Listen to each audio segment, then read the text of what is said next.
नमस्कार, कान्तिपुर समाचारमा स्वागत छ। सुरु गरौँ अहिलेका मुख्य समाचारबाट। नेकपा सचिवालय बैठक बालुवाटारमा, त्रिपक्षीय शक्ति सङ्घर्ष गणितीय खेलमा प्रवेश।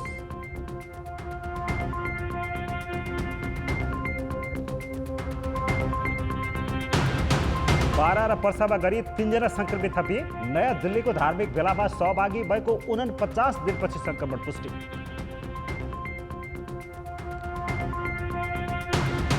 प्रक्रिया छुट्याएर संसद बैठकबाटै नीति तथा कार्यक्रम र बजेट ल्याउने तयारी। सांसद बीच दूरी कायम गरिने प्रधानमन्त्रीद्वारा संसद भवन अवलोकन।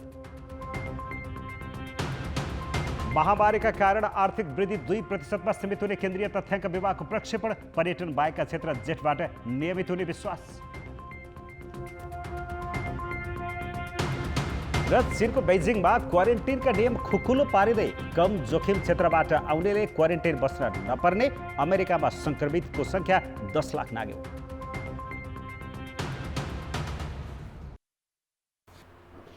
सत्तारूढ नेकपाको सचिवालय बैठक प्रधानमन्त्री निवास बालुवाटारमा 2.5 घण्टादेखि जारी छ। राजनैतिक दल र संवैधानिक परिषद सम्बन्धी अध्यादेशका कारण विवाद चर्किएपछि सचिवालय बैठक बसेको हो। बैठक साँझ 5:30 बजे सुरु भएको थियो। बैठक अघि अध्यक्ष एवं प्रधानमन्त्री केपी ओली, अर्का अध्यक्ष पुष्पकमल दाहाल र वरिष्ठ नेता माधव कुमार नेपाल पक्षको अलग अलग भेला भएको थियो। दाहाल र नेपाल अहिलेको विवाद समाधानका लागि सचिवालयले स्थायी समितिको बैठकको मिति तोक्नुपर्ने पक्षमा छन्। तर अध्यादेश फिर्ता लिइसकेका कारण ओली स्थायी समितिको बैठक बोलाउने पक्षमा छैनन्।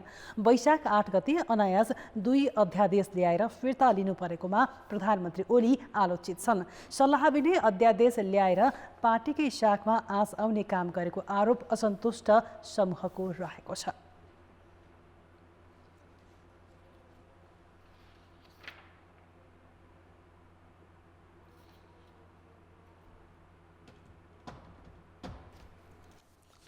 बालुवाटारमा जारी नेकपाको सचिवालय बैठकका बारेमा थप जानकारी दिन यति बेला हाम्रा संवाददाता दशरथ राई प्रत्यक्ष सम्पर्कमा हुनुहुन्छ।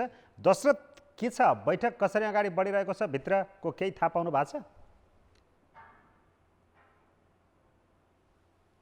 यहाँले भनेअनुसार नै सत्तारूढ दल नेकपाको अहिले राजनीति निकै ध्रुवीकृत भइरहेछ, निकै चरम उत्कर्षमा पुगिरहेको छ। निर्वाचन दल विभाजन सम्बन्धी अध्यादेश जारी गरे यता नेकपाको राजनीतिक त्रिपक्षीय ध्रुवी शक्ति बाँडफाँडमा चाहिँ अहिले परिणत भइरहेको छ। यो अहिलेको अवस्थामा चाहिँ 3 पक्षीय नेताहरू, मुख्यतः अध्यक्ष प्रधानमन्त्री केपी शर्मा ओली, अर्का अध्यक्ष पुष्पकमल दाहाल र वरिष्ठ नेता माधव कुमार नेपाल बीच अहिले आफ्ना शक्तिहरू कसरी अगाडि बढाउन सकिन्छ र आफू कसरी मजबुत बनाउन सकिन्छ भन्नेमा केन्द्रित गुटगट भेलाहरू चाहिँ प्रशस्त मात्रामा भएको हामीले पाएका छौँ। आज बिहानै मात्र खुमलटारमा चाहिँ दाहाल निकट नेताहरूको एउटा ठुलो जमघट भएको थियो भने बालुवाटार निवासमा चाहिँ प्रधानमन्त्री निकटका सांसदहरूलाई चाहिँ आफ्नो पक्षमा बोलाएर चाहिँ उहाँले अहिलेको अवस्थामा चाहिँ ब्रिफिङ गरेको हामीलाई जानकारी प्राप्त भएको छ। पछिल्लो समय प्रधानमन्त्री केपी शर्मा ओलीले चाहिँ आफ्नो पक्षमा मजबुत देखाउनको लागि संसदीय दल, पार्टी लगायतका सम्पूर्ण शक्तिहरू चाहिँ आफूमा केन्द्रित बनाएर चाहिँ म बलियो छु भन्ने देखाउनको लागि चाहिँ उहाँले अन्तिमसम्म कसरत गरिरहेको देखिन्छ भने उता खुमलटा कोटेश्वरमा पनि उत्तिकै भेलाहरू बाक्लो भएको देखिन्छ। झन्डै 1 सप्ताहभन्दा लामो यताको नेकपाको रस्साकसी अहिले पछिल्लो समयमा चाहिँ बैठकमा परिणत भएको छ। बैठक माग्दै आएका नेताहरूले अहिले पछिल्लो समय चाहिँ बैठक बालुवाटारमा अहिले सचिवालय बैठक बसिरहेको छ। यो सचिवालय बैठकबाट के निष्कर्ष आउँछ, पार्टी कसरी अगाडि बढ्छ, पार्टी टुटफुटमै रमाउँछ कि यसलाई सम्हालेर जान्छ भन्ने अझै निर्कल भइसकेको अवस्था देखिँदैन। किनभने दुवै पक्षका नेताहरू चाहिँ आफ्नो क्याम्पेनमा लागेको र सांसदहरूको हस्ताक्षर समेत सुरु भएको अवस्था चाहिँ भएको हुनाले पनि यो पार्टी अब एकजुट भएर अगाडि बढ्छ कि सहमतिमै जान्छ या आफ्नो कित्तामा उभिएर चाहिँ फरक फरक बाटो लिएर अगाडि बढ्छ भन्ने विषयमा चाहिँ अझै निर्कल आइसकेको छैन, अझै निष्कर्षमा पुगिरहेको छैन नेताहरू। अहिले पनि बालुवाटारमा उनी समूहका नेताहरू बसिरहेको देखिन्छ भने त्यसरी नै खुमलटारका नेताहरू पनि आफ्नो पक्षलाई बलियो बनाउनको लागि परेको देखिन्छ। दशरथजी, अब यो आज दिउँसो प्रधानमन्त्री पक्षीय सांसदहरूको हस्ताक्षर सङ्कलनको कुरा पनि आयो र प्रधानमन्त्री पक्षले अर्को पक्षले पनि हस्ताक्षर सङ्कलनको कुरा अगाडि बढाएपछि हामीले पनि गरेका हौँ भन्ने खालका कुराहरू पनि आए। यहाँनिर यो हस्ताक्षर सङ्कलनको ठ्याक्कै स्थिति के छ? कता कति कति हस्ताक्षर भएको छ? पछिल्लो यो नेकपाको राजनीति चाहिँ संसदीय अङ्कगणितमा चाहिँ अहिले मोडिएको देखिन्छ। प्रधानमन्त्री निकटका सांसदहरू चाहिँ आफ्नो पक्षमा संसदीय दलको अङ्कगणित चाहिँ बहुमत छ भनेर चाहिँ आफूलाई दाबी गरिएको अवस्थामा चाहिँ अहिले उहाँहरूको दाबी चाहिँ 75 देखि 77सम्म चाहिँ आफ्नो पक्षका सांसदहरू रहेको र राजधानी बाहिर रहेका आफ्नो निकटका आफ्नो पकडमा रहेका सांसदहरूलाई पनि बोलाउने क्रम चाहिँ जारी छ। दाहाल पक्षका केही सांसदहरूलाई पनि आफ्नो पक्षमा चाहिँ उभ्याएको यता प्रधानमन्त्री ओली पक्षको दाबी छ भने अर्कोतर्फ चाहिँ हामी पनि यो हस्ताक्षर प्रक्रियालाई चाहिँ अगाडि बढाइरहेको र हाम्रो पक्षमा पनि बहुमत छ भन्ने पक्षमा चाहिँ दाहाल र नेपाल पक्ष चाहिँ लागेको। यद्यपि नेताहरूको यो पछिल्लो दोस्रो तेस्रो चरणका नेताहरूको मुख्य उद्देश्य चाहिँ पार्टी सकभर विभाजन गरेर होइन सहमतिबाटै अगाडि बढ्नुपर्छ भन्नेमा निचोड चाहिँ दोस्रो तेस्रो तहका नेताहरूको अहिलेसम्म देखिएको छ र यो बैठक चल्नु अगाडि पनि शीर्ष नेताहरूलाई आफ्ना समूहका शीर्ष नेताहरूलाई उहाँहरूले सहमतिमै निर्णय गरेर आउनुहोस्, सहमतिबाटै पार्टी अगाडि बढाउँ भन्ने सुझाव दिएको चाहिँ मैले अघि भर्खर मात्रै केही नेताहरूसँग टेलिफोन सम्पर्क गरेर यी विषयमा सोचेको के साँच्चै तपाईँहरू यो हिजो जसरी पूर्व एमाले र पूर्व माओवादी एकता हुँदा जुन हिसाबले स्पिडले यहाँहरू जानुभयो त्यो स्पिड अब के कायम नरहने हो भन्ने प्रश्नमा चाहिँ उहाँहरूको एउटै थियो, सकभर हामी मिलेर जाउँ भन्नेमै हाम्रो जोड छ, नभए त आफ्नो किता छँदैछ भन्ने ती नेताहरूको चाहिँ भनाइ थियो। हस्, धन्यवाद छ दशरथजी, धन्यवाद छ। अहिले तपाईँलाई हामी फेरि तपाईँसँग सम्पर्क आउनेछौँ। सचिवालयको बैठक के हुन्छ, बैठक सकिएको अवस्थामा फेरि पनि हामी तपाईँसँग सम्पर्कमा जोडिनेछौँ। उहाँहरू थियो दशरथ दाई बालुवाटारबाट नेकपाको जारी सचिवालयको विषयमा जानकारी दिँदै। सत्तारूढ नेकपामा देखिएको त्रिपक्षीय शक्ति सङ्घर्ष गणितीय खेलमा प्रवेश गरेको छ। राजनैतिक दल र संवैधानिक परिषद सम्बन्धी अध्यादेशका कारण चर्केको विवाद समाधान हुने छाँट नदेखिएकाले गणितीय खेल अगाडि बढेको हो।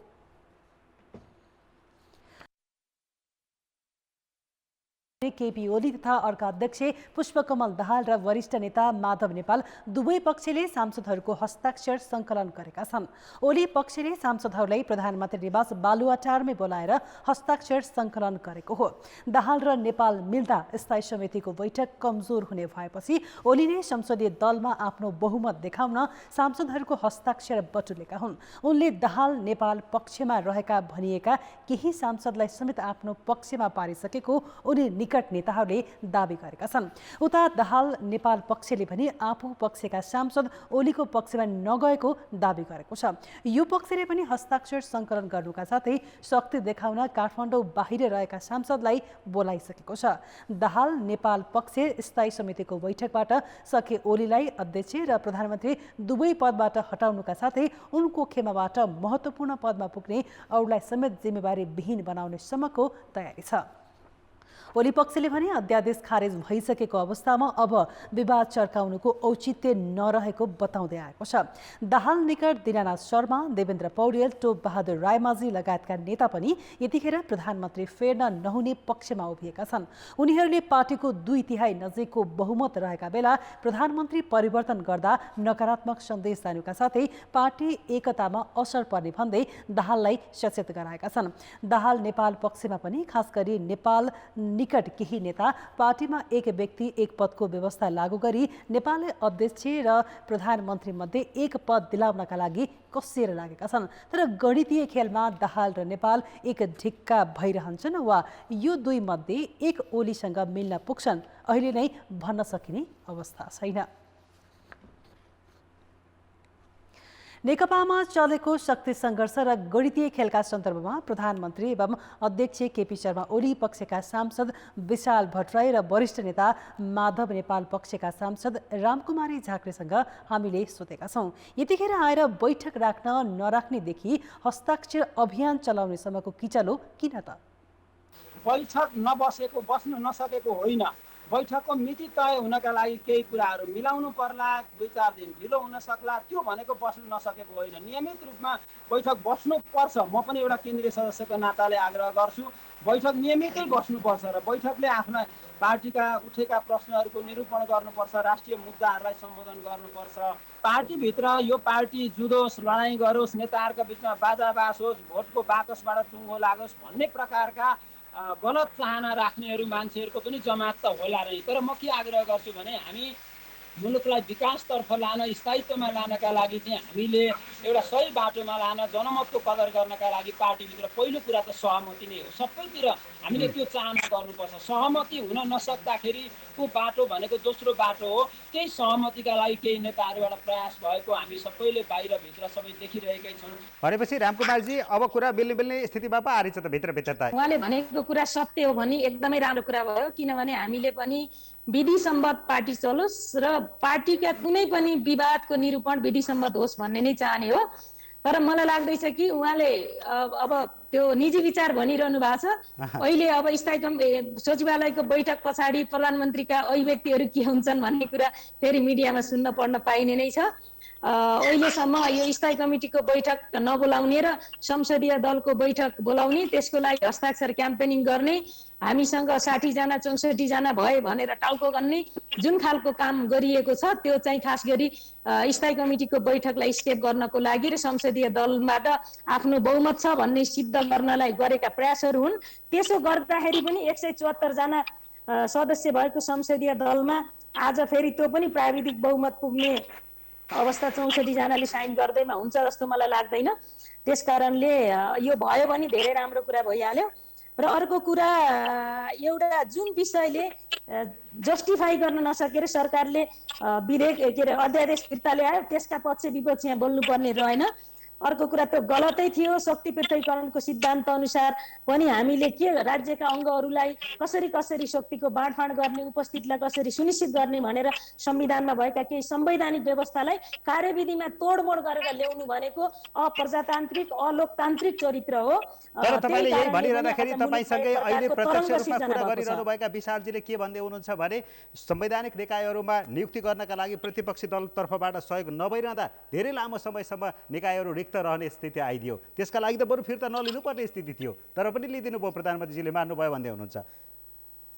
त्यो एकदमै गलत हो। किनभने अहिले म बहुमतमा छु भनेर माथि पर्दा काहीँ गर्ने, पछि अल्पमतमा जाँदा फेरि अर्को रोइलो गर्ने कुरा चाहिँ हुँदैन। संविधानले परिकल्पना गरेको कुन दलको बहुमत आउँछ त्यसका आधारमा संवैधानिक प्रावधानहरू के राख्ने भनेर संविधानले त्यस्तो परिकल्पना गर्दैन। संविधानवादले पनि त्यस्तो कुराको परिकल्पना गर्दैन। किनभने राज्यका अङ्गहरूलाई छुट्टै अधिकारहरू, चेक एन्ड ब्यालेन्सको अधिकार संविधानले सुनिश्चित गरेको छ। शक्ति पृथकीकरणको सिद्धान्त अनुसार राज्यका अङ्गहरूलाई जसरी यसरी सेपरेसन अफ पावरको आधारमा डिफाइन गरिन्छ, त्यसै गरी राज्य शक्ति सञ्चालन गर्ने दलहरूको बिचमा पनि केही न केही कुरा संवैधानिक सङ्कटसम्म आउने विषयहरूलाई केही न केही नेगोसिएसन चाहिन्छ। अर्को वेटिङ, प्रमुख प्रतिपक्ष दल भनेको वेटिङ इन गभर्मेन्ट हो, पर्खी अर्को, त्यसकारण उसको पनि भोइस हुनुपर्छ भन्ने कुरालाई आज आफ्नो सुविधाका लागि प्रयोग गरेर गर्ने कुरा भने चाहिँ गलत हो। यो अध्यादेश फिर्ता भइसकेको हुनाले चाहिँ त्यो अध्यादेशकै बारेमा धेरै टिका टिप्पणी गर्नु परेन। तपाईँहरूको बैठकमा किन ल्याइयो भन्ने नियत र उद्देश्यसँग छलफल गर्न खोज्दै हुनुहुन्छ होला, त्यो अर्को कुरा भयो तपाईँहरूको। विशालजी, म फेरि पनि प्रश्न गर्न चाहेँ। रामकुमारीजीले उठाएको प्रश्न नै तपाईँसँग ठोक्काइदिन चाहन्छु। हस्ताक्षर त भइरहेका छन्, क्याम्पेन भइरहेको छ, यो गलत हो भनिरहँदै हुनुहुन्छ। त्यो हस्ताक्षरको कुनै औचित्य अहिले देखिरहेकै छैन। किन देखिरहेको छैन भने न हटाउने कुरा उचित हो, न उहाँले रहनुपर्छ भनेर हस्ताक्षर आवश्यक हुन्छ। किनभने रहनुपर्छ भन्ने कुरा त यसै उहाँ दलबाट निर्वाचित नेता नै हो नि। उहाँको त्यो प्रश्नमाथि त कुनै क्वेसनै नउठिसकेपछि किन हस्ताक्षर गराइरहनु पर्यो र भन्ने कुरा हो मेरो। आवश्यक पर्दा त म त्यो हस्ताक्षर गर्ने नै मान्छे हुँ। मैले अघि नै भने म स्थायित्वको पक्षमा छु, त्यस कारणले गर्दा उहाँको नेतृत्व परिवर्तनको पक्षमा म छैन। स्थायी समितिको बैठक तपाईँहरूले जुन उद्देश्य राखेर बोलाइरहनु भएको छ या जुन त्यहाँ छलफल होला भन्ने चाहना राखिरहनु भएको छ, तर त्यो कतै तपाईँहरूको चाहना बैठक बसे पनि पुरा नहुने स्थिति आउँदैन? नेताहरूका छुट्टै बैठक, द्विपक्षीय भेलाहरू, गुटगत भेलाहरू यसरी चलिरहेका छन् कि पदको बाँडफाँड, मन्त्रीहरू फेरौला, मुख्यमन्त्रीहरूसम्म पनि फेरौला भनेर माथि नै सल्ट्यो भने त तपाईँहरूको बैठक बस्ने र अनुमोदन गर्ने मात्रै होला नि, जो तपाईँहरूभन्दा माथिका नेताहरूले चाहेको कुरा पनि। यो जुन फरक फरक मान्छेहरू बस्ने खास गरी पूर्व एमालेका दुईटा गुटका मान्छेहरू बसेर नेगोसिएसन गर्ने के गर्ने भनेर जे भइरहेछ भन्नेको छ त्यो चाहिँ मलाई त्यो गलत लाग्छ। किनभने जेसुकै कुरा छ कमिटी प्रणालीबाट निरूपण गर्ने नै विषय हो। र अर्को कुरा यहाँ कुनै पदको लेनदेनको विषय होइन, यो राजनीतिक प्रश्न हो, यो नैतिकताको प्रश्न हो, यो हाम्रो संविधानको स्पिडसँगको प्रश्न हो, यो हाम्रो लोकतान्त्रिक आन्दोलनको म्यान्डेट हो। त्यही कारणले यहाँ हामीले व्यक्तिको स्थायित्व खोजेका पनि होइनौँ। हामीले त सरकारको हामीले स्थायित्व यदि खोजेको हो भने सरकारको स्थायित्व खोजे हो, तर व्यक्तिको स्थायित्व खोजे होइन। जब व्यक्तिको स्थायित्व त प्रगतिशील एउटा अवधारणा पनि त्यो गलत हुन्छ। त्यसकारण हामीले कुनै जङ्गबहादुर खोजेको होइन, एउटा लोकतान्त्रिक लिडर खोजेको हो र सरकारको स्थायित्व खोजेको हो। जुन कुरा भएन भने अब यसका माथि खुलस्त ढङ्गले पार्टी कमिटीमा छलफल हुनुपर्छ। यो विषयमा सकभर म त चाहन्थेँ कि सार्वजनिक हिसाबले हामीले कुनै मत अभिमत राख्न नपरोस् भन्ने पनि चाहन्थे। त्यही कारणले यो चाहिँ केन्द्रीय कमिटीमा पनि नआउँदै स्थायी कमिटीले नै यसको निरूपण गर्न सक्छ भन्ने नै मेरो विश्वास थियो। तर यो बैठकलाई कसरी लगिन्छ र यो व्यक्तिका हेराफेरी र यो अहिले आएर मान्छे फेर्ने र राख्ने भन्ने कुराले हुँदैन। मेजर कुरा राजनीतिक प्रश्न हो, हामीले स्थापित गरेको मूल्य हो। त्यो मूल्यमा, लोकतान्त्रिक आन्दोलनको मूल्यमा, संविधानको स्पिडमा हामी कहाँनिर चुक्यौँ र त्यसले नैतिक सङ्कट कसरी सिर्जना गरेको छ। आज मुलुकलाई हामीले यो भन्न पर्ने छ कि हामीले गरेका सबै कामहरू जनताको अगाडि वैध छन्, भ्यालिड छन्, स्वीकार्य छन्। यदि छैनन् भने मैले गरेको कर्महरू त गलत छन् नि त। गलतमा कर्मको चाहिँ मूल्य चुकाउनु परेन र त्यो नैतिक प्रश्न भएन र त्यो राजनीतिक प्रश्न भएन र आज यो प्रश्न हो। यही कारणले यी सबै विषयहरू आउँदो स्थायी कमिटीबाट निरूपण हुनुपर्छ। मान्छेको दोहोरो चोरोसम्मको यो भूमिकाका कुरादेखि लिएर हामीले व्यक्तिको स्थायित्वको कुरा गरेका होइनौँ, सरकारको स्थायित्वको, कम्युनिस्ट पार्टीको सरकारको स्थायित्वको कुरा गरेका हौँ। यी सबै विषयहरू खुलस्त र दुईटा अध्यादेशले जुन नैतिक सङ्कट हामीलाई खडा गरेको छ, नैतिक र राजनीतिक प्रश्न हाम्रा माथि तेर्साएको छ, यी विषयहरूका निरूपण चाहिँ हुनुपर्छ भन्ने हो। नेकपाभित्र देखिएको किचलोसँगै राजनीतिक स्थायित्वको प्रश्न फेरि उठेको छ। एकातिर बलियो भनेको सरकारले नै राष्ट्रिय आवश्यकतादेखि नागरिकका दैनिक जीवनका समस्या सम्बोधन गर्न नसकेकोमा सरकार आलोचित छ भने अर्कोतिर 2 वर्ष पुग्दा नपुग्दै सत्ता परिवर्तनको खेल सुरु भएको छ। 2046 साल यताका मात्रै कुरा गर्ने हो भने पनि कुनै पनि सरकारले आफ्नो पूरा कार्यकाल काम गर्न नपाएको तीतो अनुभवलाई मेट्न संविधानमा सरकार निर्माण भएको 2 वर्षसम्म अविश्वासको प्रस्ताव राख्न नपाइने, 2 वर्षपछि एक पटक अविश्वासको प्रस्ताव राखेपछि 1 वर्षसम्म नपाउने प्रावधान राखियो। यी सबै प्रावधान बलियो सरकारको कल्पना सहित गरिएको हो। सँगै संविधानले भनेको बलियो सरकार केवल रूपको बलियो थिएन। बलियो सरकारले जनजीविका, सुशासन र विकासका क्षेत्रमा बलियो उपस्थिति देखाओस् भन्ने अपेक्षा थियो। यही नारा लिएर जनतामाझ प्रस्तुत भएको तत्कालीन एमाले माओवादी गठबन्धनलाई जनताले अनुमोदन पनि गरे र देशमा 26 महिनादेखि बलियो सरकार छ। के देश र नागरिकले कल्पना गरेको बलियो सरकार यस्तै हो त भन्ने प्रश्न उसैका कतिपय क्रियाकलापले बारम्बार उठाउने ठाउँ दिएको छ। नेताहरूमा जुन किसिमको नैतिकताको कमी रह्यो, नेताहरूमा जुन किसिमको एउटा राष्ट्रप्रतिको भावना, जनताप्रतिको इमान्दारिताको जुन कमी रह्यो, त्यो कमीले गर्दाखेरि यस किसिमका स्थितिहरूको सिर्जना भएका हुन् जस्तो मलाई लाग्छ। र अर्कोतिर राजनैतिक दलहरूभित्र जुन किसिमका नेताहरूको चाहिँ उत्पादन भयो, जुन किसिमको नेताहरू देखा परे, ती नेताहरूप्रति पनि देशप्रतिको भावना भन्दा कसरी आफू सत्तामा जाने र आफू कसरी केन्द्रित हुने भन्ने कुरामा आफ्ना विचारहरू, आफ्ना नीतिहरू चाहिँ निर्धारित भएको कारणले गर्दाखेरि यस किसिमको स्थितिहरूको सिर्जना भएको हो। हरेक राजनीतिक परिवर्तनपछि र नयाँ सरकार बनाउने बेला ठुल्ठुला आश्वासन र सपना बाँड्ने तर सत्तामा पुगेपछि उही पुरानै प्रवृत्तिमा रमाउने रोगले अहिले पनि नेपाली राजनीतिलाई छाडेको छैन। सत्तामा पुग्न, टिक्न जनताको मन जित्ने भन्दा पनि सामदाम दण्डभेदको बाटो रोज्ने विगतले अहिले पनि छाडेको छैन। नेकपा भित्रको शक्ति सङ्घर्षमा जे जस्ता गतिविधि बालुवाटारदेखि कोटेश्वर, भैँसेपाटी र खुमलटारसम्म देखिए, तिनले फेरि राजनीतिको एउटा कुरूप चित्र सतहमा ल्याइदिएको छ।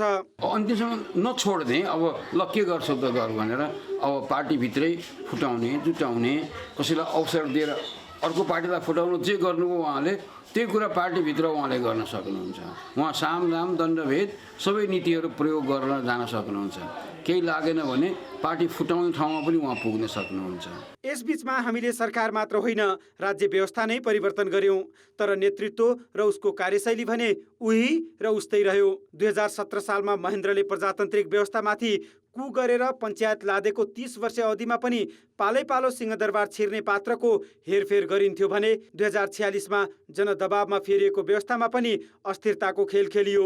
नेपाली राजनीतिकै दुर्लभ अवसर प्रधानमन्त्री ओलीलाई प्राप्त हुँदा पनि उनले यी 2 वर्ष जसरी बिताए त्यसले पनि स्थायित्वलाई टेवा दिन सकेन। विगतकै इतिहास हेर्यौँ भने पनि पटक पटक बहुमतको सरकार ढलेको चाहिँ आफ्नै पार्टीभित्र चाहिँ विवादहरू भएको, पार्टीहरू फुटेको, यी सम्पूर्ण कुराहरूको इतिहासलाई केलाएर हेर्ने हो भने त्यहाँ विचारभन्दा पनि बढ्ता नैतिकताको कमी नै देखिन्छ। उनमा नैतिकताको कमी रह्यो, विचारप्रतिको इमान्दारिता पनि रहेन, राष्ट्रप्रति र जनताप्रतिको इमान्दारिता पनि रहेन। खालि आफ्नो स्वार्थलाई मात्र केन्द्रित गरेर जुन किसिमको राजनीति उनले खेले त्यसैको चाहिँ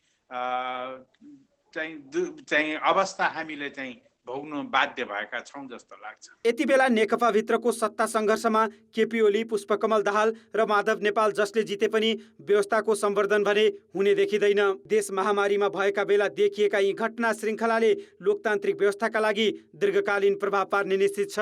डिपी उपाध्याय, काठमाडौँ। प्रधानमन्त्री केपी शर्मा ओलीले संसदको बजेट अधिवेशनको तयारीबारे चासो राखेका छन्। सत्तारूढ नेकपा भित्रको राजनीतिक खिचतानीका कारण आगामी आर्थिक वर्षको बजेट र संसद अधिवेशनबारे विभिन्न अड्कलबाजी भइरहेका बेला प्रधानमन्त्री ओलीले संसद बोलाउने सङ्केत गरेका छन्। तर वैशाख महिनामा पूर्व बजेट छलफल गरी नीति तथा कार्यक्रम ल्याउने र जेठ 15मा बजेट सार्वजनिक गर्नुपर्ने भए पनि लकडाउनका साथै पार्टीभित्रको खिचलोका कारण अहिलेसम्म यी काम कसरी अघि बढाउने भन्ने अन्यल कायमै छ। बुधबार बिहान प्रधानमन्त्री केपी शर्मा ओलीले सभामुख अग्नि प्रसाद सापकोटासँग संसदको नियमित 6औं अधिवेशनको तयारीबारे छलफल गरे। प्रधानमन्त्री ओली र सभामुख सापकोटा बीच सरकारको नीति तथा कार्यक्रम र बजेट संसदमा कसरी प्रस्तुत गर्ने भन्ने विषयमा पनि छलफल भयो। छलफलमा सकभर प्रक्रिया छुटाएर संसद बैठकबाटै नीति तथा कार्यक्रम र बजेट ल्याउने समझदारी बनेको छ। छलफल सकिए लगतै प्रधानमन्त्री ओलीले बानेश्वर स्थित संसद भवनको अवलोकन गर्न पुगे। 15 मिनेट राष्ट्रिय सभा र प्रतिनिधि सभाको बैठक कक्षको अवलोकन गरेर उनी बालुवाटार फर्किएका थिए। अहिलेको विषम परिस्थितिलाई मध्यनजर गर्दै सांसद र सांसद बीच दूरी कायम गरी बैठक बस्न मिल्ने तयारी गरिरहेको जानकारी संसदले सरकार प्रमुखलाई गराएको थियो। बस्ने सन्दर्भमा माननीय सदस्यहरू बस्नका लागि दूरी कायम गर्नका लागि एक सिट फरक छोडेर ग्याप गर्दै गर्दै बस्ने व्यवस्था मिलाउँदैछौँ। त्यसै गरी स्वास्थ्य सुरक्षालाई विशेष गरी ख्याल गर्नका लागि बैठक कक्षभन्दा भित्र प्रवेश गर्नुभन्दा अगाडि डिसइन्फेक्सन गेट राख्ने हो कि भन्न हामी त्यसतर्फ पनि होमवर्क गर्दैछौँ। त्यसका साथै फिभर चेक गर्ने, सेनिटाइजरहरू युज गर्ने लगायतका के कस्ता व्यवस्थाहरू अपनाएर सुरक्षित तवरले बैठक सञ्चालन गर्न सकिन्छ भनेर हामी त्यसको पनि आवश्यक तयारी र व्यवस्था गर्दैछौँ। त्यसो त संसद भवन पुगेर प्रधानमन्त्रीले केही राजनीतिक सन्देश दिन पनि खोजेको देखिन्छ। वैशाख 8 गते अध्यादेश ल्याउँदा संसद छलेको आरोप समेत लागेकाले बजेट पनि अध्यादेशबाटै ल्याउने तयारी गरिएको त होइन भन्ने प्रश्न एक थरीले गरेका थिए। अझ नेकपा भित्रैबाट असन्तुष्ट समूहले उनीमाथि दबाव बढाइरहेका बेला उनी संसद भवन पुगेका छन्। जे होस्, वैशाखमा बजेट पूर्वको छलफल र त्यसपछि संसदमा राष्ट्रपतिले नीति कार्यक्रम प्रस्तुत गर्ने प्रचलन छ। जेठ 15 गते बजेट ल्याउनै पर्ने संवैधानिक बाध्यता छ, तर अहिले महामारीका कारण नीति तथा कार्यक्रम र बजेट कसरी ल्याउने भन्ने अन्यल नै छ। प्रक्रिया छुट्याएर संक्रमणप्रति सावधानी अपनाएर संसदबाटै बजेट ल्याउनु उचित हुने विज्ञको सुझाव छ।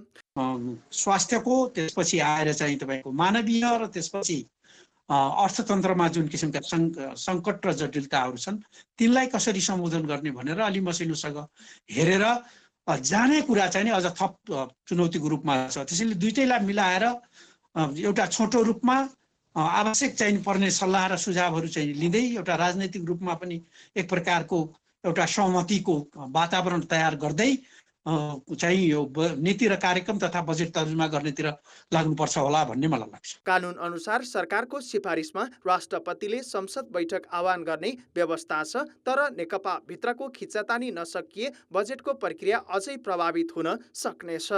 कान्तिपुर समाचारका लागि बाबुराम तिमिल सिन्हा, काठमाडौँ। पुनः स्वागत छ। नेपालमा आज थप 3 जनामा कोरोना भाइरसको संक्रमण पुष्टि भएको छ। राष्ट्रिय जनस्वास्थ्य प्रयोगशालामा गरिएको नमुना परीक्षणबाट 12 मा 2 र वीरगञ्जमा 1 जनामा संक्रमण पुष्टि भएको हो। 12 को सिमरौनगढका 31 वर्षीय, जितपुर सिमराका 43 वर्षीय र वीरगञ्ज सबकैयाका 46 वर्षीय पुरुषमा संक्रमण देखिएको स्वास्थ्य मन्त्रालयले जनाएको छ। सबकैयामा संक्रमण पुष्टि भएका व्यक्ति यससँगै संक्रमण देखिएका 3 जना भारतीय नागरिक बसेको मस्जिदमै भेटिएका हुन्। उनलाई क्वारेन्टिनमा राखिएको थियो। यस्तै 12 मा संक्रमण पुष्टि भएका 2 जनालाई सिमराको क्वारेन्टिनमा राखिएको थियो। संक्रमण पुष्टि भएका 3 जनालाई नारायणी अस्पतालमा भर्ना गरिएको छ।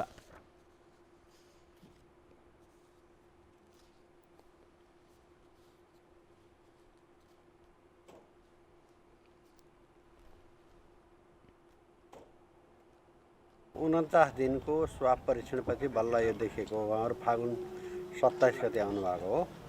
2 जना मध्ये 1 जना मद्रासामा एक्लै बसेको भन्ने कुरो छ। यहाँ 14 गते भर्ना भइसकेपछि हिजोको परीक्षणबाट यस्तो सङ्केत आएको छ र यसलाई फेरि रिचेकिङ हुन्छ। अब उहाँहरूलाई अहिले हामी नारायणी उपक्षेत्रीय अस्पतालमा हामी पठाउँदैछौँ। मुख्य त कुरो के हो भने हामीलाई यो आरडिटी र पिसिआरको किटहरू नभएको कारणले परीक्षणलाई द्रुत गति दिन सकेको छैन। संक्रमण देखिने 12-13 जिल्ला हो। यो सँगै नेपालमा संक्रमण हुनेको संख्या 57 पुगेको छ। 12 र पर्सामा संक्रमण पुष्टि भएका 3 जना भारतको नयाँ दिल्ली स्थित हुँदै फर्किएका थिए।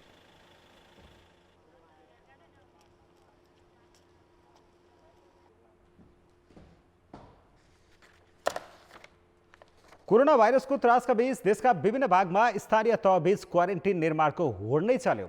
झापामा मात्र करिब 800 सयभन्दा बढी सङ्ख्याका 27वटा क्वारेन्टिन बनाइए, तर करिब 200 जना मात्र अहिले क्वारेन्टिनमा बसेका छन् भने 1066 जना घरमै क्वारेन्टिनमा छन्। गाउँपालिकाहरूले निर्माण गरेको क्वारेन्टिनमा नबस्ने र घरै जाने प्रवृत्तिका कारण समुदायमा संक्रमणको जोखिम झनै बढेको छ।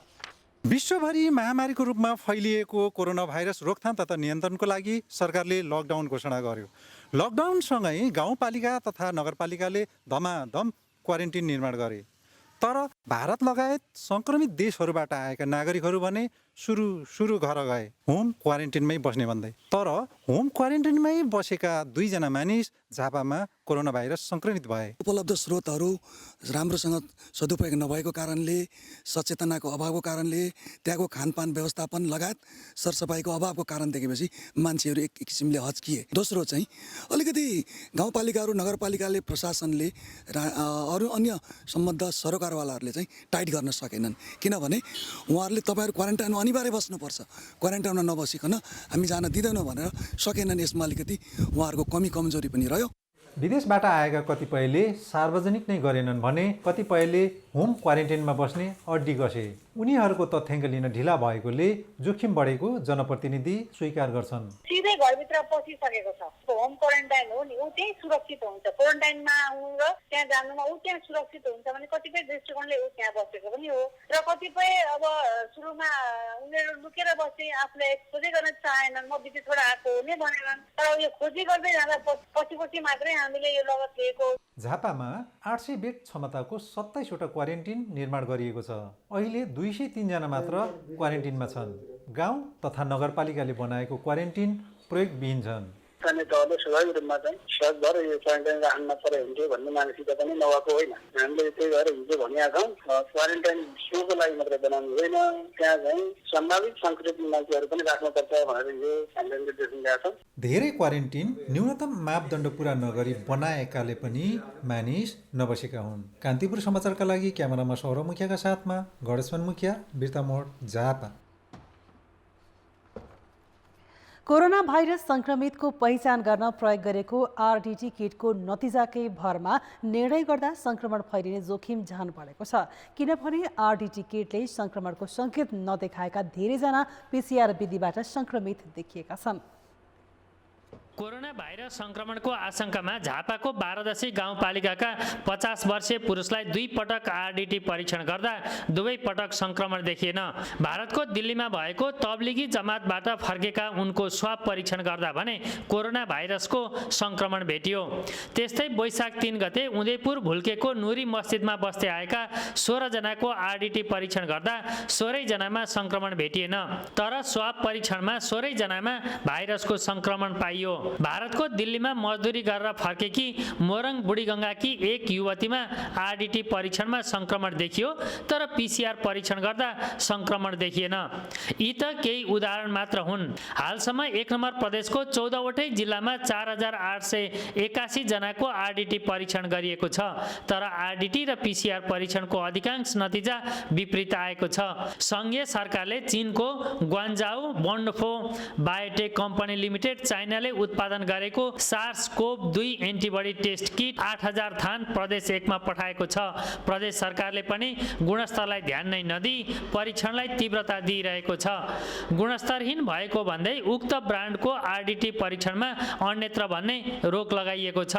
तर नेपालमा भने यही आरडिटी किटबाट परीक्षण गरिँदैछ। आरडिटी किट लगायतका स्वास्थ्य सामग्रीको गुणस्तर जाँच गर्ने संयन्त्र देशमा नभएका कारण काम नगर्नुभन्दा केही न केही गरौँ भन्ने सिद्धान्तका आधारमा परीक्षण गरिएको सरकारी अधिकारीको भनाइ छ। आरडिटी अति उत्तम भन्ने किसिमको होइन, अति उत्तम त हाम्रो पनि सोचमा पिसिआर हो, तर हाम्रो परिस्थितिले वास्तवमा केही नहुनु भन्दा केही हुनु भन्ने मान्यताले मात्रै गरे।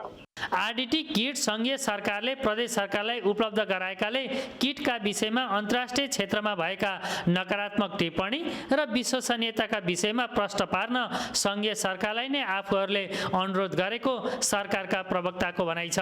सङ्घ सरकारलाई हामीले यसको विश्वसनीयता र यसले अन्तर्राष्ट्रिय बजारहरूमा अहिले देखिएका यसका बारेका नकारात्मक चाहिँ कुराहरूको बारेमा वैज्ञानिक ढङ्गले अनुसन्धान गरेर के हो ठिक के बेठिक लिएर आउनुहोस् भनेका छौँ। हामीले आरडिटी पनि अहिलेसम्म आएको सङ्घीय सरकारकै मार्फत बढाएको छ। आरडिटी किटको गुणस्तरमा उठेको प्रश्नले आम नागरिकको स्वास्थ्यप्रति ख्याल गरी सरकारले पिसिआर परीक्षणलाई नै बढाउने कि?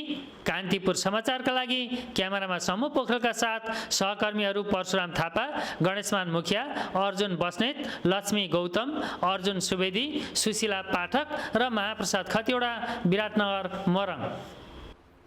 नेपालमा आज थप 3 जनामा कोरोना भाइरसको संक्रमण पुष्टि भएको छ। राष्ट्रिय जनस्वास्थ्य प्रयोगशालामा गरेको नमुना परीक्षणबाट 12 मा 2 र वीरगञ्जमा 1 जनामा संक्रमण पुष्टि भएको हो।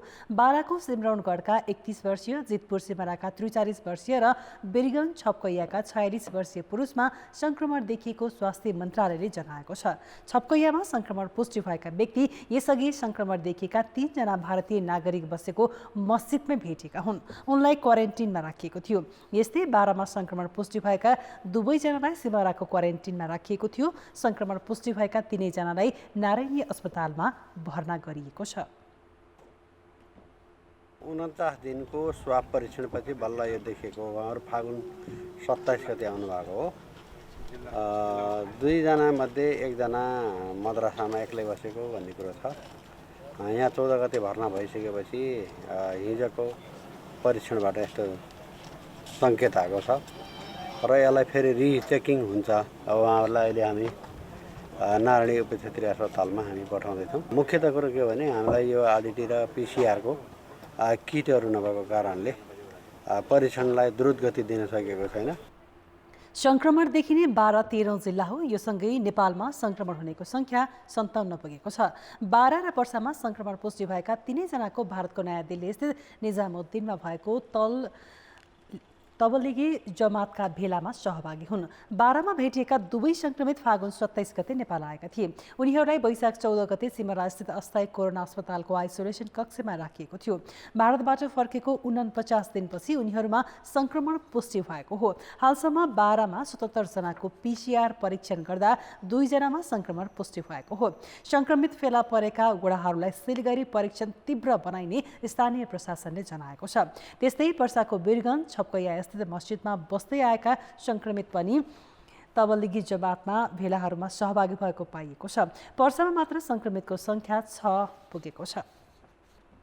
नेपालमा कोरोना भाइरसको संक्रमण देखिएका मध्ये 16 जना ठिक भएर घर फर्किसकेका छन्। अस्पतालमा रहेकाहरूमा पनि गम्भीर समस्या देखिएको छैन। सबैको अवस्था सामान्य छ। विश्वका धेरै मुलुकमा संक्रमितलाई आइसियुमा राखेर उपचार गर्नु परिरहेका बेला नेपालमा कडा खालको संक्रमण नदेखिनु आफैमा खुसीको विषय हो। तर यसको कारण के हो भन्ने कौतूहलता पनि बढेको छ। विश्वमा कोरोना भाइरसबाट संक्रमितको संख्या 31,50,000 नागेकामा मृतकको संख्या 2.25 लाखको नजिक पुगिसकेको छ। यस्तै 57,000 संक्रमितको अवस्था अति नै नाजुक छ।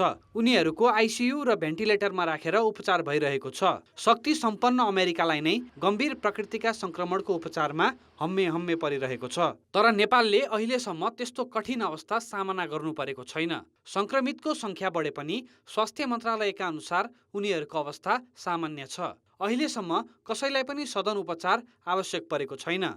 संक्रमितले सजिलोसँग स्वास्थ्य लाभ गर्नु सबैका लागि खुसीको विषय हो। मध्यम खालको संक्रमण, खानपिन, रहनसहन लगायतका कारण संक्रमितले कठिनाई झेल्नु नपरेको चिकित्सकको अनुमान छ। मैले पहिला अनुसन्धानलाई जोडेँ। यो अनुसन्धानबाट प्रमाणित नभए तापनि सामान्यतया हामीले अनुमान गरेको कारणहरू चाहिँ हाम्रो जुन रहनसहन, रीतिरिवाज, संस्कृति अनि हाम्रो जुन हावापानी छ, हाम्रो खानपान जुन छ र विभिन्न अरू संक्रमण, खास गरी चाहिँ यो जुन ह्युमन कोरोना भाइरस जुन पहिलेदेखि हाम्रो नेपालमा पनि थियो भन्ने कुरा जुन अनुसन्धानहरू देखाइरहेछ, यिनीहरू सबैको कतै न कतै भूमिका, खास गरी ह्युमन कोरोना भाइरसले चाहिँ हाम्रो शरीरमा एन्टिबडी बनाइरहेको होला र त्यसले पनि केही हदसम्ममा कतै न कतै यसको कडापन नल्याउनुमा कतै भूमिका छ कि भनेर यो अनुसन्धानको पाटो रहला।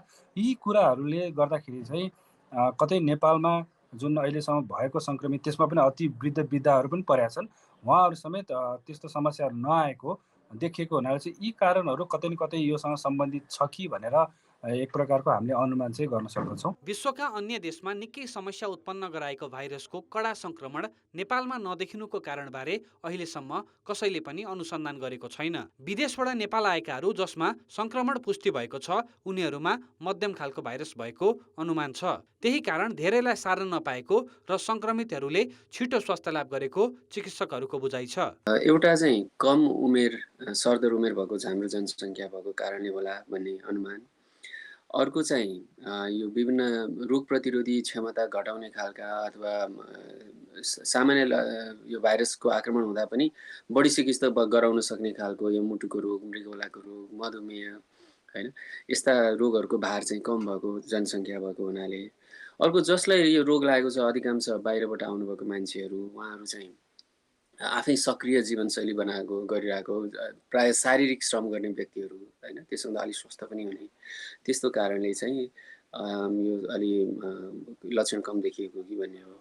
त्यसबाहेक अर्को चाहिँ अब यो भाइरस नै यो हाम्रो शरीरमा आक्रमण गर्दा हामीले जति सिकिस्त बनाउने हुन्छ त्यसको गुण, त्यो सिकिस्त बनाउने क्षमता कम भएको भाइरस पो यता आएको छ कि भन्ने एउटा प्रश्न गर्न सकिन्छ।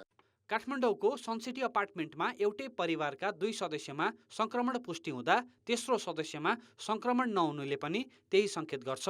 त्यस्तै चितवनमा बेलायतबाट फर्किएका आमा छोरामा संक्रमण देखिँदा परिवारका अरू सदस्यमा संक्रमण नहुनु पनि नेपालमा कडा खालको भाइरस नरहेको अर्को उदाहरण हो। तर यसो भन्दैमा ढुक्क भइहाल्न भने हुँदैन। लकडाउन पालना नै संक्रमणबाट जोगिने सबैभन्दा राम्रो उपाय हो। कान्तिपुर समाचारका लागि कृपाल गौतम, काठमाडौँ। प्रमुख प्रतिपक्षी नेपाली कांग्रेस सरकारप्रति निकै आक्रामक देखिएको छ।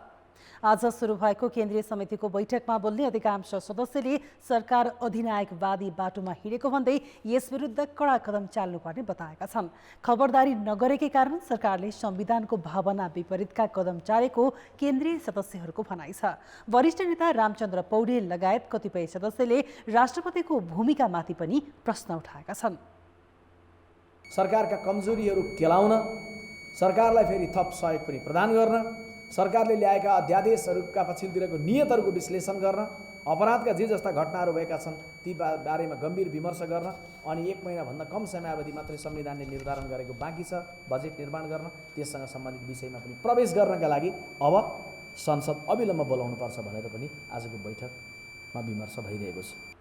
कृष्णप्रसाद सिटौला, रामशरण महत, महेश आचार्य, गगन थापा लगायतका सदस्यले विपक्षी दलको गठबन्धन बनाएर सरकारलाई खबरदारी गर्नुपर्ने बताएका छन्। उनीहरूले संघीय संसदको बजेट अधिवेशन तत्काल बोलाउनु पर्नेमा पनि जोड दिएका छन्। कोरोनाका कारण लकडाउन भइरहेका बेला त्यसको सकारात्मक प्रभाव सुरक्षा क्षेत्रमा परेको छ। यति बेला झण्डै 40 लाख जनसङ्ख्या भएको काठमाडौँ उपत्यकामा आपराधिक घटना शून्य प्राय छन्। महानगरीय प्रहरी परिसर काठमाडौँको हिरासतमा नै हेरौँ। 65 वर्षको इतिहासमा यो हिरासत पहिलो पटक थुनुवाविहीन बनेको छ। यो दृश्य केही महिना अघि टेकु स्थित महानगरीय प्रहरी परिसरको हो। दैनिक जसो कुनै न कुनै आपराधिक घटना र मुद्दा मामिला भइरहने यस परिसरमा भिड थेगी नसक्नु हुन्थ्यो। दैनिक 150 सम्म मुद्दाको उठान यही प्रहरी परिसरबाट हुन्थ्यो। अनि यो बुधबार दिउँसोको दृश्य। यति बेला परिसरमा सामान्य सुरक्षाको खटनपटन बाहेक कुनै मुद्दा मामिला हेर्नु परेको छैन। लकडाउनका कारण 3000 भन्दा बढी सुरक्षाकर्मी काठमाडौँको सडकमा छन्। अपराध शून्य प्राय छ। कुनै समय यस हिरासतमा 140 देखि 200 जनालाई अटाइ नअटाइ राख्नुपर्ने बाध्यता हुन्थ्यो। यतिसम्म कि एकै दिन एकै घटनाका 122 जनालाई पनि यही राख्नु परेको थियो। तर अहिले यो हिरासत पनि शून्य छ। 2012 सालमा स्थापना भएको प्रहरी कार्यालय जुन अहिले महानगर प्रहरी परिसर भनेर चिनिन्छ, यसको 65 वर्षको इतिहासमा पहिलो पटक हिरासत खाली भएको छ र यसलाई पनि मर्मत सम्मार गरिँदैछ। 65 वर्षको लामो इतिहासमा सम्भवतः आजको दिनमा काठमाडौँ प्रहरी परिसरको हिरासत चाहिँ शून्य छ, खाली छ।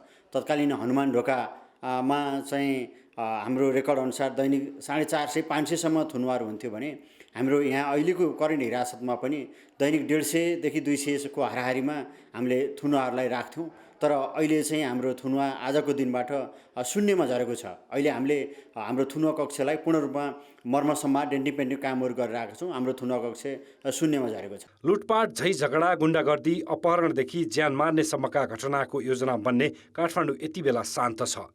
अपराध गर्ने मनसायका व्यक्तिहरू बाहिर निस्कन पाएका छैनन्, जसले गर्दा अपराध शून्य प्राय भएको छ भने हरेक दिन मुद्दा मामिलामा टाउको दुखाइ हुने प्रहरी कर्मचारीका लागि यति बेला केही राहत भएको छ। काठमाडौँ प्रहरी परिसर माथतका हिरासतमा पनि थुनुवा निकै कम छन्। काठमाडौँ जिल्लाभरिमा जम्मा 36 जना छन्। महानगरीय प्रहरी वृत्त महाराजगञ्जमा हाल थुनुवाको सङ्ख्या 2 जना रहेको छ भने बौद्धमा 12 जना, त्यसरी चाहिँ गौशालामा 2 जना, बानेश्वरमा 3 जना, कालीमाटी वृत्तमा 1 जना र थानकोटमा 6 जना र बालाजुमा हामी कहाँ चाहिँ हाल 3 जना चाहिँ थुनुवा रहेको अवस्था छ। इभन चाहिँ भूकम्पमा पनि चाहिँ हामी कहाँ अत्यधिक चाहिँ सङ्ख्या रहेको थियो र त्यो व्यवस्थापन गर्न चाहिँ हम्बेम्बे परेको अवस्था थियो। योभन्दा पहिलो चाहिँ यस्तो शून्यमा झरेको मेरो जानकारीमा चाहिँ छैन। सम्भवतः यो पहिलो पटक नै हो। लकडाउनका कारण सबैको दैनिकी असहज अवश्य भएको छ, तर यसका कतिपय सकारात्मक पक्ष पनि देखिएका छन्, जुन पर्यावरणदेखि शान्ति सुरक्षासम्म देख्न सकिन्छ। कान्तिपुर समाचारका लागि क्यामेरामा विकास जोशीका साथ रोशन बहादुर सिंह, काठमाडौँ।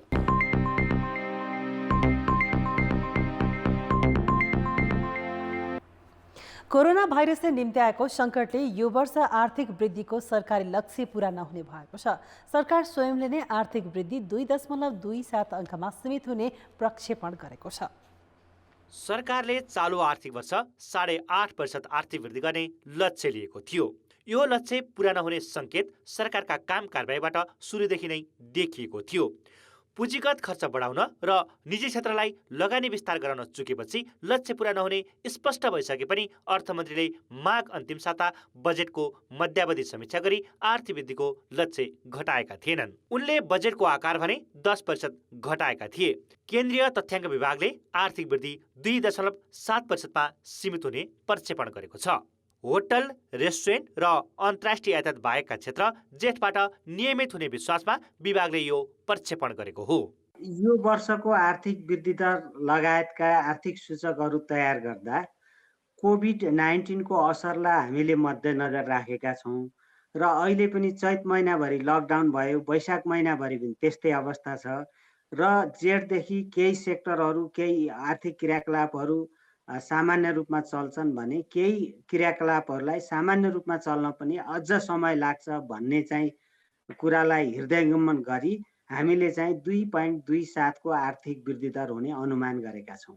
कुल गार्हस्थ उत्पादनमा सबैभन्दा बढी 58% योगदान गर्ने सेवा क्षेत्रको वृद्धि दर 1.99 रहने प्रक्षेपण छ भने 28% योगदान गर्ने कृषि क्षेत्रको वृद्धि दर 2.59 हुने आकलन छ। तर उद्योग क्षेत्रको वृद्धि दर भने 2.27 र निर्माण क्षेत्रको वृद्धि दर 0.31%ले ऋणात्मक हुनेछ। कुल गार्हस्थ उत्पादनमा उद्योग क्षेत्रको योगदान 5 र निर्माण क्षेत्रको योगदान 7% छ। यस्तै होटल तथा रेस्टुरेन्ट क्षेत्रको आर्थिक वृद्धि 16%ले घट्नेछ। पब्लिक एडमिनिस्ट्रेसन एन्ड डिफेन्स बाहेकका अरू सम्पूर्ण क्षेत्रमा कुनै न कुनै रूपमा प्रभाव परेको छ। कुनैमा प्रभाव अलि बढी छ भने कुनैमा प्रभाव अलि कम छ। होटल तथा रेस्टुरेन्टमा तपाईँले हेर्नुभयो भने यसमा असाध्यै धेरै प्रभाव परेको छ। तर चाहिँ त्यो बाहेक हाम्रो थोक तथा खुद्रा मूल्य, त्यस्तै चाहिँ कन्स्ट्रक्सन लगायतका सम्पूर्ण क्षेत्रहरूमा प्रभाव परेको छ र इभन चाहिँ तपाईँले विद्युतमा चाहिँ ग्रोथ असाध्यै उच्चतम देख्नुहुन्छ, तर त्यसमा पनि केही न केही प्रभाव चाहिँ परेकै छ। यसअघि एसियाली विकास बैंक र विश्व बैंकले पनि नेपालको आर्थिक वृद्धि 2% को हाराहारीमा रहने प्रक्षेपण सार्वजनिक गरेका थिए। तर लकडाउन कहिलेसम्म लम्बिन्छ भन्ने अझै यकिन छैन। लकडाउन लम्बिए आर्थिक वृद्धिमा थप धक्का लाग्नेछ। कान्तिपुर समाचारका लागि सुधिल पोखरेल, काठमाडौँ। काठमाडौँको कालीमाटी तरकारी बजारमा लकडाउनको समयमा खुद्रा व्यापार गर्न रोक लगाइएको छ। उपभोक्तालाई बजारभित्र प्रवेशमा रोक लगाइएपछि व्यापारीले सडक छेउमै पसल खडा गरेर भिड बढाएका छन्। लकडाउनका कारण अहिले कालीमाटी स्थित तरकारी बजार बिहान 9 बजेसम्म मात्र खोल्न पाउने निर्णय छ। भिड हुन नदिन बजार परिसरमा तरकारी र फलफुलको खुद्रा व्यापारमा प्रतिबन्ध छ, जसका कारण व्यापारीले बजारको पछिल्लो गेट नजिकै टङ्केश्वर नीलबाराही मन्दिर वरिपरि र महादेव मन्दिरसम्मै सडक छेउमा तरकारी बेच्न थालेका छन्, जहाँ साँझ बिहानको समयमा मेला लागे चाहिँ भिड हुने गरेको छ। विक्रेताले सडक छेउमा पसल राखे बापत बिहान बेलुका 20-20 रुपियाँका दरले भाडा तिर्ने गरेका छन्। भाडा उठाउने को हो तिर्नेलाई नै थाहा छैन। सबैजनाले गरी खाएको 2-4 पैसा कमाउनु पर्यो हैन, छोरछोरी नि पाल्नै पर्यो, सबैको त्यही त हो नि। गरिब जनतालाई एउटा एक छेसका केही पनि बाडेको छैन कसैलाई। धनी यस्तो महल ठुलो घर भएको मान्छेलाई चाहिँ पुग्यो कि नत्र भने गरिब जनतालाई एउटा छेसका रात भन्छ 5 किलो चामल भन्छ कुहिएको दिएको भन्छ के भन्छ 80 लाखको भनेको कि 80 करोड मलाई भन्नु नै आएन। त्यत्रो रात बाडेको भन्छ, बाडेको थाहा छैन त्यो पनि। सडक छेउमा तरकारी र फलफुल मात्रै होइन, सटरमा लत्ता कपडा, भाँडा लगायत सामानका पसल समेत खुला छन्। यस्तो लाग्छ यहाँ लकडाउनको कुनै प्रवाह छैन। लकडाउन लम्बिएकाले जीविका चलाउन कठिन भएर सडक छेउमा व्यापार गरेको उनीहरूको भनाइ छ।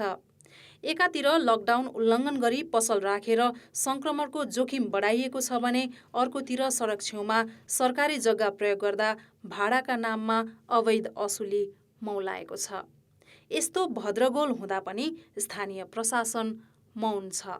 संक्रमण हुन सक्छ, म पनि सुरक्षित हुनुपर्छ, अरूलाई पनि सुरक्षित बनाउनुपर्छ भन्ने कुरो आम सर्वसाधारण जो तरकारी किन्ने बाहनामा त्यहाँ पुग्नुहुन्छ उहाँहरूले पनि बुझ्नुपर्ने कुरा भयो भने अब तरकारी बजारहरू राख्दाखेरि जुन पैसाहरू उठाउने कुराहरू भन्ने कुराहरू आइरह्यो, त्यो कुरा हामीलाई जानकारी छैन।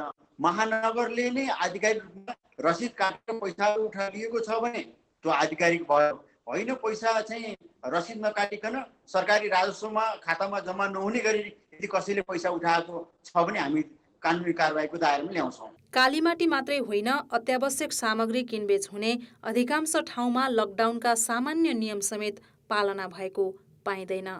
भिडभाड र अवैध असुली रोक्न प्रहरीको सक्रियता र स्थानीय तहको नियमनको खाँचो देखिएको छ। कान्तिपुर समाचारका लागि क्यामेरामा सञ्जय लुइटेलका साथमा शर्मिला खनाल, काठमाडौँ।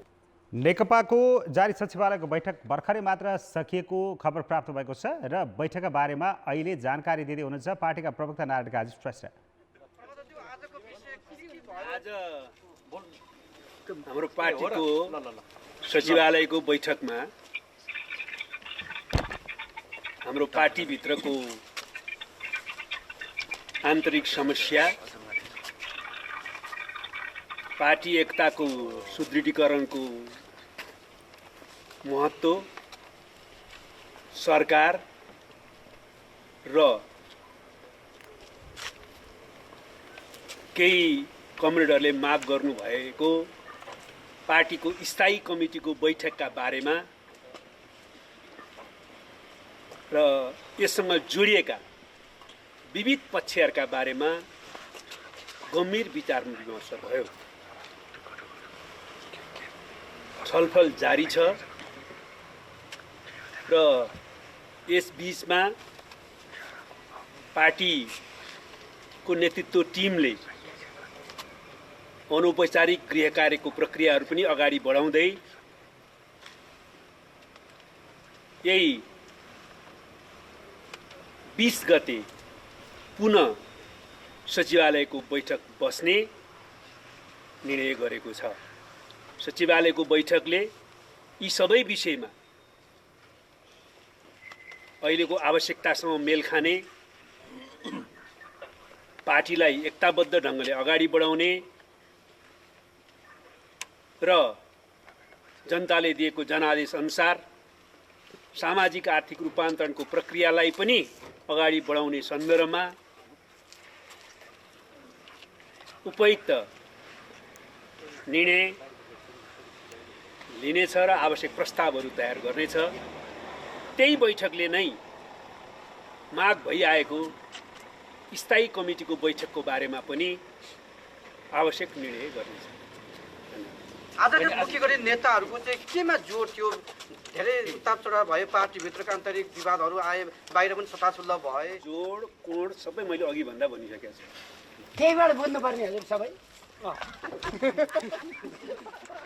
अनि थिए नेकपाका प्रवक्ता नारायण काजी श्रेष्ठ सचिवालय बैठकका विषयमा जानकारी गराउँदै सचिवालयको बैठक भर्खर मात्र सकियो। आजको बैठक अर्को बैठक 20 गते बस्नेछ र यो बीचमा नेताहरू बीचमा शीर्ष तहमा फेरि पनि छलफल जारी रहनेछ र 20 गते बस्ने सचिवालयको बैठकले यस अगाडिदेखि मागिँदै आएको स्थायी कमिटीको बैठक लगायतका विषयमा निर्णय गर्नेछ भनेर जानकारी गराउँदै। अब जनमतको अन्तिम परिणाम। जनमतमा हिजो हाम्रो प्रश्न थियो, महामारी रोकथामका लागि सरकारी संयन्त्र बीच नै समन्वय नहुनुलाई के भन्नुहुन्छ? ए. नेतृत्वको अक्षमता, बी. प्रणालीगत समस्या र सी. अटेरी प्रवृत्ति। जनमतको अन्तिम परिणाम यस्तो छ। ए. नेतृत्वको अक्षमतामा 38%, बी. प्रणालीगत समस्यामा 34% र सी. अटेरी प्रवृत्तिमा 28% मत प्राप्त भएको छ। अब आजको प्रश्न। जनमत हाम्रो प्रश्न छ, स्थानीय तहले बनाएका क्वारेन्टिन उपयोगविहीन बन्नुको कारण के होला?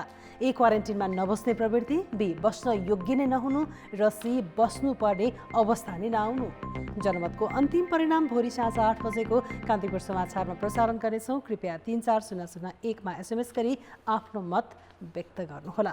कान्तिपुर समाचार अहिलेलाई सकियो। कान्तिपुर टेलिभिजन हेर्दै गर्नुहोला। नमस्ते।